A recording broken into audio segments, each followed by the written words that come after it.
0047.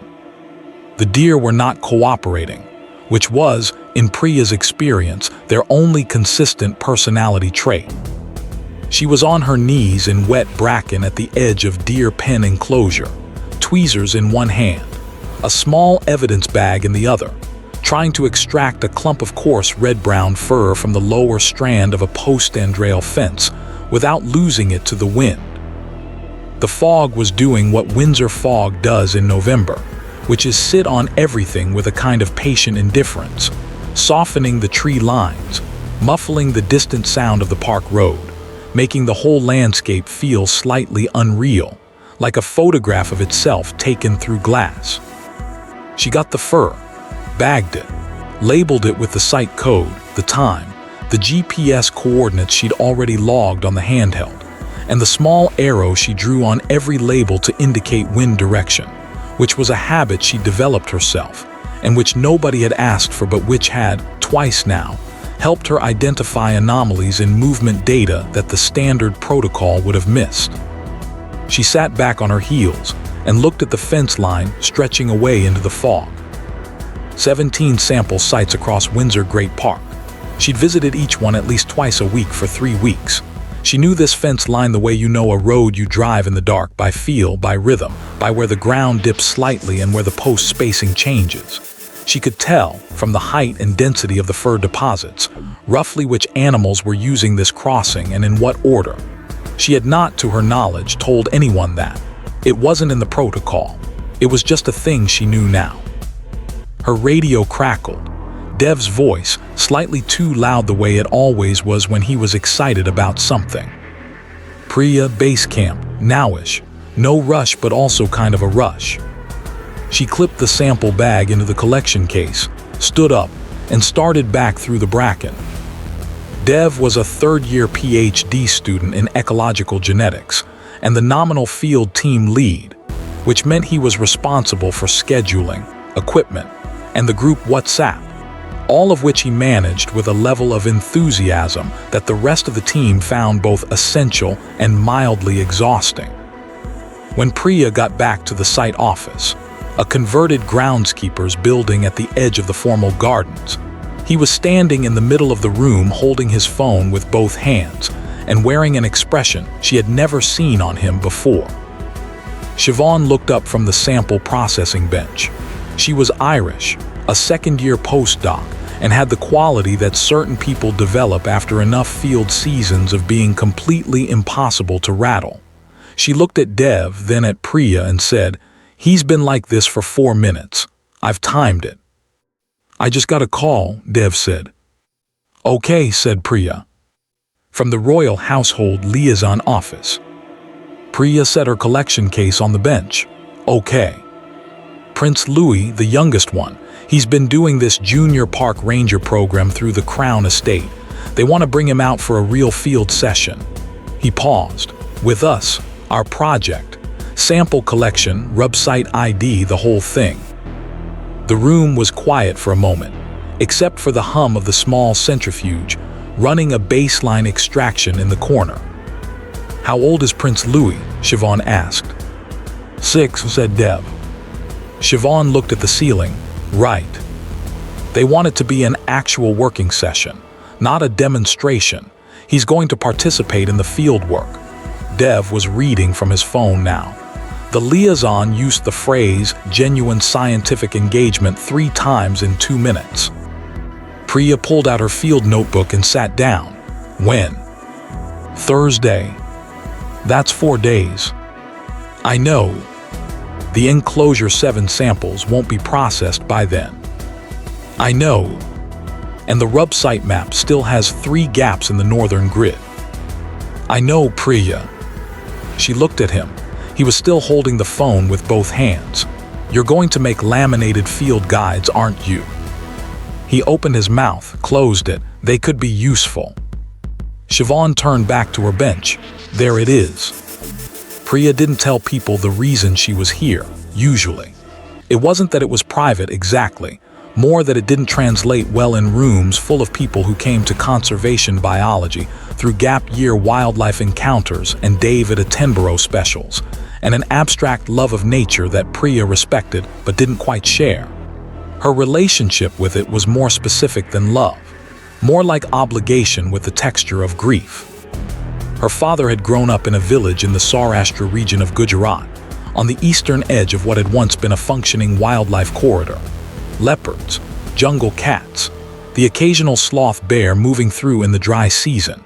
He talked about it the way people talk about something they witnessed and were not quite believed about afterwards. When Priya was 9, he drove her out to the hillside he always described, the long slope of scrub forest that connected 2 reserve areas, the passage the animals used. He pointed at it through the car window. There was a warehouse on it, corrugated metal roof, a logistics company logo on the side, a new access road cutting straight through where the tree line used to be. He didn't say anything for a long time. Then he said, "It went very fast." Priya was now 26 years old, in the second year of her PhD, in a fog-soaked park in Berkshire, crawling through bracken to collect deer fur from fence posts. The connection between those two things was not something she could explain in a sentence.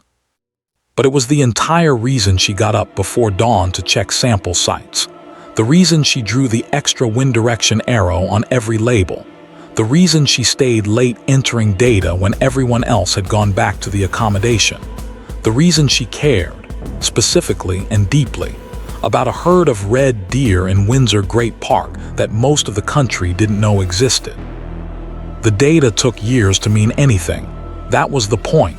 You had to start before you could see it. Dr. Osai called a team meeting Wednesday evening. He was their supervisor, a Ghanaian British ecologist in his mid-40s who had been running non-invasive wildlife monitoring projects for 20 years, and who had the quality Priya most admired in scientists, which was that he was never more calm than when things were genuinely complicated. He sat on the edge of the desk in the site office and looked at the 4 of them, Priya, Dev, Siobhan, and Marcus, their data analyst who had driven up from London that morning specifically for this meeting, and who had said almost nothing since arriving, which was his default state. Dr. Osai said, "The palace has been clear. This is a real session, not a showcase. You treat it the way you treat any junior ranger visit, which means you show him exactly what we do at the level we do it, and you don't simplify the science. You explain it accessibly, but you don't dumb it down." "He's 6, Dev said. "He's 6 and he has been asking the Crown Estate Rangers specific questions about the Windsor herd for 3 months, Dr. Osai said. The liaison mentioned that last week. He asked one of the rangers why the antler casting season correlates with photoperiod changes and not temperature, because temperature seems more logical. He paused. The ranger didn't know the answer. "Did he know the answer?" Siobhan asked. The liaison didn't say. "So the 6-year-old might know the answer," she said. "Possibly." Another pause. "There's one more thing," Dr. Osai said. He had the expression Priya recognized from the Clarence House notification moment 4 days ago, the one that meant he'd been holding something back. He's been told about the DNA work specifically, the hair sampling. He asked if he could do one himself, collect a sample, bag it, label it, the whole process. Dev had a laminated field guide in his hand. He looked down at it, then set it on the desk. "Not for show," Dr. Osai continued. "He wants it to go into the actual data set." Marcus, who had been silent for 40 minutes, said without looking up from his laptop, "Then we should make sure the site we take him to has a good active rub site. Clean samples, clear evidence, something he can actually work with." Everyone looked at him. "What?" he said. "If his sample goes in the data set, it needs to be methodologically sound. Otherwise, it's decoration." Priya wrote that down. Wednesday night, the fog came in thicker than it had all week. Priya sat outside the site office on an upturned sample crate with a mug of tea that had gone cold 20 minutes ago without her noticing. The park was dark and quiet in the particular way that places are quiet when they're full of animals you can't see. Somewhere out past the tree line, The herd was moving.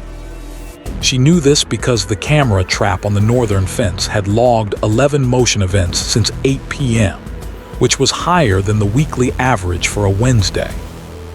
Dev came out at some point and stood next to her. He had abandoned the laminated guides she'd noticed and replaced them with a single printed sheet of key vocabulary, which she considered a genuine act of personal growth. "Are you nervous?" he asked. "About what specifically?" "About a 6-year-old judging our project." "He's not going to judge it." "You don't know that." She considered this. "I'm nervous about the enclosure 7 data gap. I'm nervous about the weather. I'm not nervous about the 6-year-old." Dev was quiet for a moment.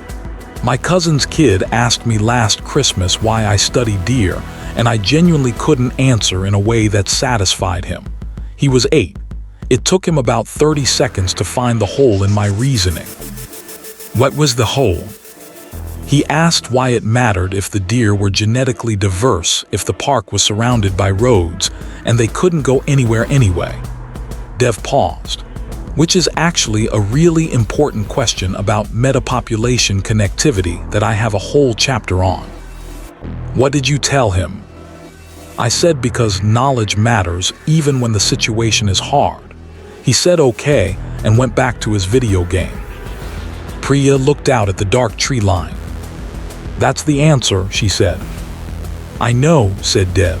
"I just wish it felt like enough more often." She didn't say anything. There wasn't really anything to say. They stood there in the fog for a while, and the camera trap logged 3 more motion events, and somewhere out past the fence line, the herd moved through the dark in ways that would take years of data to fully understand. Thursday arrived the way important mornings do, too clearly and slightly ahead of schedule.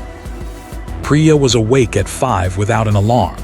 She lay still for a moment listening to the park, which was not silent even at that hour. Wind in the oaks, a wood pigeon, the faint sound of the groundskeeper's vehicle making its early circuit. She got up, layered appropriately for November field work, checked her sample kit twice, and told herself this was just a field session. It was not in any straightforward sense, just a field session. But you tell yourself these things. The team assembled at the field gate at 7:30, fog still on the long walk, the avenue of trees disappearing into white 20 meters out. The sample kit was in its standard hard case. The GPS handhelds were charged. Siobhan had the camera traps downloading on a tablet. Marcus had driven back up from London again and was standing slightly apart from the group eating a cereal bar and looking at a map of the northern grid on his phone with the focused air of a man who was not going to let a royal visit interrupt his data analysis.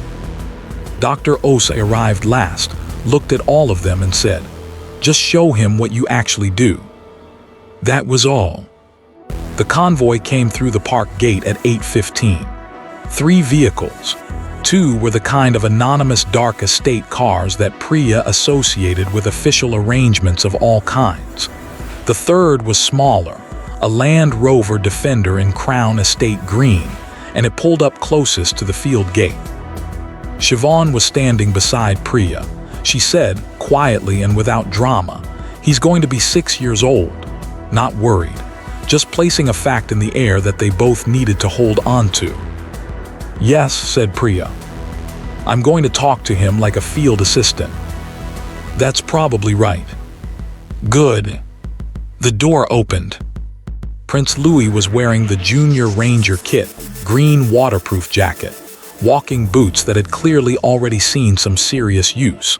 A small backpack that Priya would later discover contained a personal field notebook, a magnifying glass, and 3 different identification guides to British mammals. He jumped down from the vehicle, looked at the fog on the long walk for approximately 1 second, and then turned to the group and said, "Which direction were the deer moving this morning? Because the wind is coming from the southwest, and they usually move away from the wind when the fog is heavy. I read that in the ranger notes." Dev's mouth opened slightly. Priya said, "Northeast, toward the enclosure 7 boundary. We had 11 camera events on the northern fence after 8 last night and 3 more around 4 this morning. He nodded, like this confirmed something he'd been working out. So they're probably resting in the upper scrub now. That's our assumption, yes. He looked at her. I'm Louis. I'm Priya. I'm the one doing the hair sampling. That's the one I want to do, he said. The DNA one. I know, I've set a site aside for you. He seemed satisfied with this. He turned and looked at the fog again with the expression of someone assessing conditions, not admiring scenery. Then he said, "Should we go?" and started toward the gate. Siobhan looked at Priya. Priya looked at Siobhan. They followed him. The walk to the first sample site took about 20 minutes across open parkland and into the mixed woodland at the edge of the formal grounds. Louis walked with the group without requiring management, which Priya noticed because it wasn't a given with anyone, let alone a 6-year-old brought out for what could easily have been a ceremonial stroll. He stayed at field pace. He watched the ground and the tree lines. He asked Dev, at one point, why the red deer in Windsor were technically classified as a managed population rather than a wild one, and whether that affected how the genetic diversity data should be interpreted. Dev opened his mouth, closed it, said, "That's actually one of the central methodological tensions in our project. The managed versus wild classification affects how we model genetic drift." Louis said, "What's genetic drift?" And Dev explained genetic drift to a 6-year-old in the middle of a foggy Windsor morning, and the 6-year-old followed it and asked a clarifying question about whether small populations always drift faster or whether management interventions could slow it down. And Dev answered that too, and Priya, walking 2 steps behind them, thought, "Right. Okay. This is what this is." She had been braced for ceremony, for patience as performance, for the slightly effortful quality of explaining your work to someone who is present out of obligation rather than interest. That was not what was happening. What was happening was a conversation, and it had the specific texture of conversations between people who are both actually thinking, which has nothing to do with age and everything to do with whether the curiosity is real. Louis' curiosity was entirely real.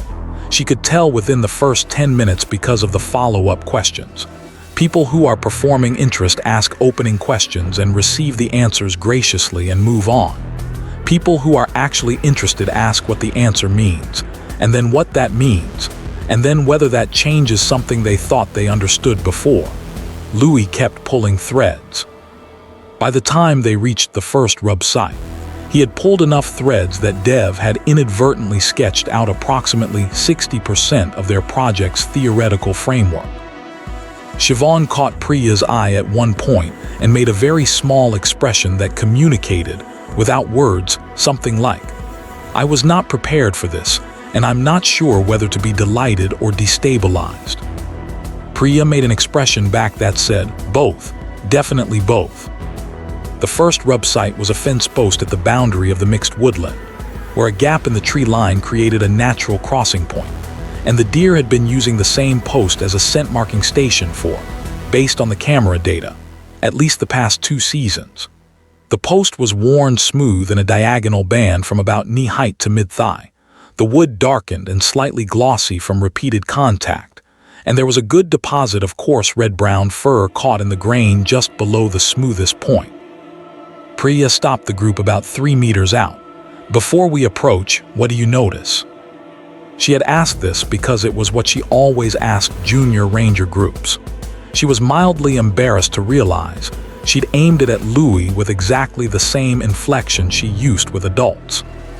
He crouched without being asked, which put him at his natural eye level to the post. He looked at it for a moment. Then he said, "The fur is in 2 places. The top bit is higher up around here." He indicated a band about 1 meter from the ground, "and there's more down here." He pointed to a second, less obvious deposit about 30 centimeters lower. "Is that the same deer?" Priya looked at the post. She looked at it the way you look at something you have seen many times and thought you understood. The upper deposit she knew, primary rub site consistent with the dominant stags. She had sampled it 4 times. It was in the dataset. The lower deposit. She had been walking past the lower deposit for 3 weeks. She looked at Dev. Dev was looking at the post with an expression she recognized as the specific face of a person recalculating something they thought was settled. She looked at Marcus, who had come up alongside them. He was looking at his map. Then he looked at the post, then back at the map. The lower deposit, Marcus said slowly, would be consistent with a smaller animal, juvenile or a smaller hind. Which isn't in our data, Priya said. It came out more quietly than she intended. Louis was still crouched at the post, looking at the lower fur deposit with the magnifying glass he'd produced from his backpack. "Is it a different deer?" he asked again. "Yes," said Priya, "I think it is, and I think we missed it." He looked up at her, not triumphant, not performing the moment, just checking. "Should we sample it too?" "Yes," she said, "we absolutely should." She handed him the kit. She walked him through the whole process. Tweezers, evidence bag, how to grip without contaminating the sample, how to work with the grain of the wood to get the fur cleanest, how to hold the bag to seal it without touching the inside. He listened with the complete attention of someone learning a physical skill they intend to use again. When he extracted the first sample, he did it carefully, not tentatively but carefully. The distinction mattering because one is hesitation and the other is precision, and it was precision. He sealed the bag, held it up. The fur inside was fine and pale at the tips, darker at the root, different texture from the upper deposit. Both of them could see it. "Label," said Priya, handing him the marker. He wrote the site code she told him, the time from her watch, his initials where the collector's code went. He hesitated on the last field. "Wind direction," she said, "southwest today." He wrote SW with an arrow, because he'd seen her do it on the previous sample. She hadn't told him to. She looked at the arrow on the label for a moment, the small, careful arrow. She thought about her father's car window, the hillside, the warehouse with the logistics company logo. She thought about how fast he had said it went. She thought about this boy, 6 years old, crouched in the fog with a sample bag, drawing an arrow for wind direction because it seemed like the right thing to record. The work took years to mean anything. Someone had to start it. Someone had to teach the next person to start it. And somewhere in that chain, you had to believe that a child who learned to look carefully at a fence post in the fog might grow up to be someone who looked carefully at the world, and that this mattered, specifically and without guarantee, even when the situation was hard. She looked out at the fog, where the herd was resting somewhere in the upper scrub. 11 motion events overnight. The genetic data building slowly toward a picture that wasn't finished yet. "Good sample," she said. Louis stood up and handed her the bag. "Will it go in the actual data?" "It'll go in the actual data." He seemed satisfied. He looked at the fence post once more, at the 2 rub sites, upper and lower, the one they'd known about and the one they hadn't. "I think there might be more like that," he said. "Places where there are 2 different heights. If one deer uses a spot, wouldn't others follow?" Priya looked at Dev. Dev was already writing something down. "Yes," she said, "they would. So you should probably check all your other sites for a lower deposit too." "We probably should." He nodded, like this was simply a logical extension of the data, which it was, and picked up his backpack and looked toward the next site marker in the fog. "Should we go?" he said. The session ran until just past midday. They covered 6 sample sites. Louis collected 2 more samples himself, both methodologically sound, both labeled correctly including the wind arrow, both now in the dataset. At the 4th site, he identified a 3rd anomaly in the rub pattern that Dev subsequently confirmed was consistent with a subadult male not previously differentiated in the camera data. At the 5th site, he asked Priya why she thought the deer used the same posts year after year when there were other suitable posts nearby. and she explained scent memory and sight fidelity. And he asked whether that meant the deer had individual preferences or whether it was just habit. And she said honestly that the research on individual sight preference in managed red deer populations was still pretty thin. And he said, "So nobody knows yet?" And she said, "Not really, no." And he thought about this and said, "Maybe that's something to find out." And she said, "Yes, maybe it is," and wrote it in her notebook because it was a legitimate research question and she did not want to forget it. At the final site, a long fence line at the edge of the formal garden boundary where the park opened out toward the long walk. They stopped to do a full site assessment before the session closed. The fog had thinned through the morning and the long walk was visible now. The avenue of trees drawing clean lines into the distance, the grass pale and silver with frost that hadn't quite lifted. Louis stood at the fence and looked out across the park, not performing contemplation, just looking, the way someone looks when they're actually seeing something rather than preparing to describe seeing something. He said without turning around, "Do the deer know this is a park, or do they think it's just where they live?" Priya stood beside him. "They think it's just where they live."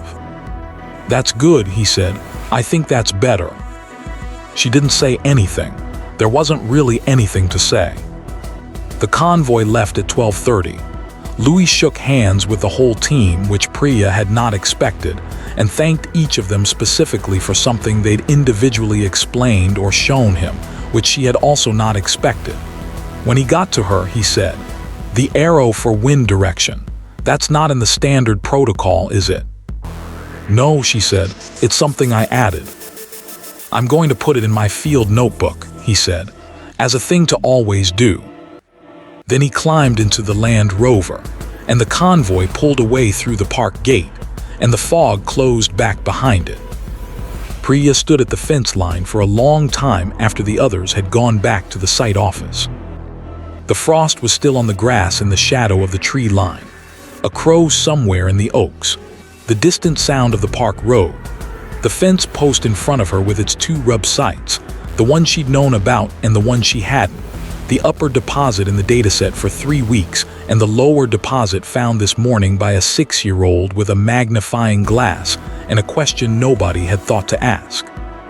She opened her field notebook, found a clean page. She wrote the date, the site code, the weather conditions. Then she wrote, "Secondary rub site identified at lower height, possible juvenile or small hind, not previously recorded.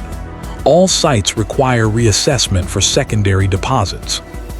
She thought about adding something about how the gap had been found. She didn't. The data didn't need the story. The story was for her. She wrote one more line. "Check all fence lines, look lower." Then she capped the pen, put the notebook away, and walked back through the frost toward the site office, where Dev was almost certainly already cross-referencing all 17 sample sites for secondary deposit evidence, and where Siobhan would be running the new samples through intake, and where Marcus would be quietly updating the dataset to include 3 new entries labeled with careful handwriting, and a small arrow for wind direction. The work took years to mean anything. You had to start before you could see it. And somewhere on a hillside in Gujarat, behind a corrugated metal wall with a logistics company logo, there was a corridor that used to connect 2 pieces of wild land, and a man who had pointed at it through a car window and said, quietly, "It went very fast." Priya picked up her pace through the frost.